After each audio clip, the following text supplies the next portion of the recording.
Former Louisiana State Representative David Duke arrives to give remarks after a white nationalist protest was declared an unlawful assembly. Saturday, August 12, 2017, in Charlottesville, VA. The nationalists were holding the rally to protest plans by the city of Charlottesville to remove a statue of Confederate Gen. Robert E. Lee. Shaban Athuman, Richmond Times-Dispatch via AP.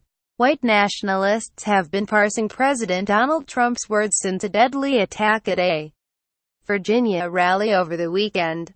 A day after the president called them criminals and thugs. Some seemed quite pleased Tuesday when Trump angrily pivoted back to his initial response and spread out the blame. Members of the Ku Klux Klan, white supremacists and neo-Nazis who supported Trump's campaign and have felt emboldened by his presidency praised Trump's initial reaction on Saturday, which blamed many sides for the violence.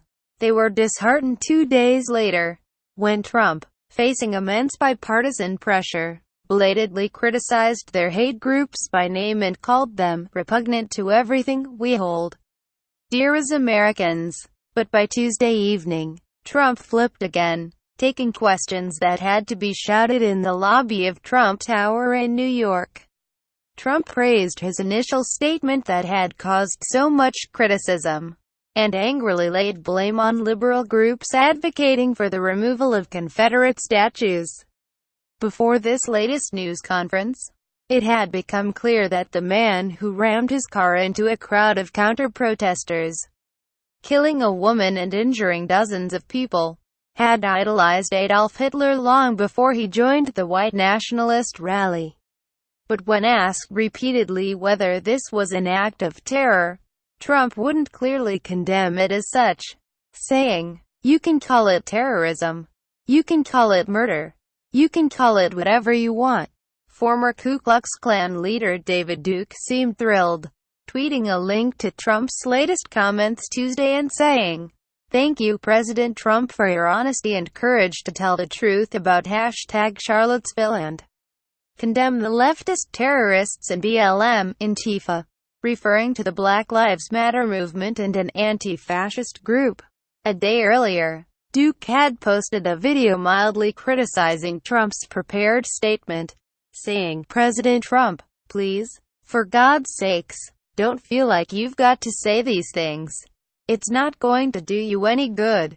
Also on Monday, white nationalist Richard Spencer, who popularized the term alt-right to describe the fringe movement mixing white supremacy, white nationalism, anti-Semitism and anti-immigration populism, told reporters that Trump's prepared statement sounds like we might want to all bring out an acoustic guitar and sing Kumbaya.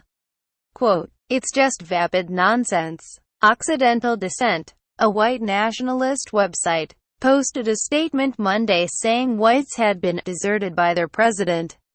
"He has sided with a group of people who attack us on sight and attempt to kill us, and for that, the alt-right can no longer support him.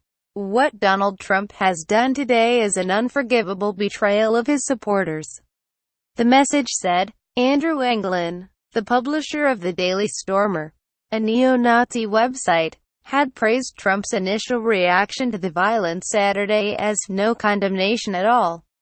Really good. God bless him." Anglin dismissed Trump's Monday statement as childish nonsense.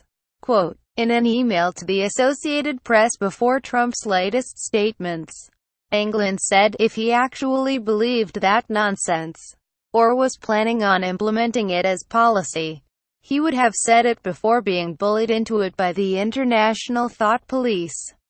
By Tuesday afternoon, the Daily Stormer posted an article entitled, "Trump Defends Charlottesville Nazis Against Jew Media Lies, Condemns Antifa Terrorists." Quote,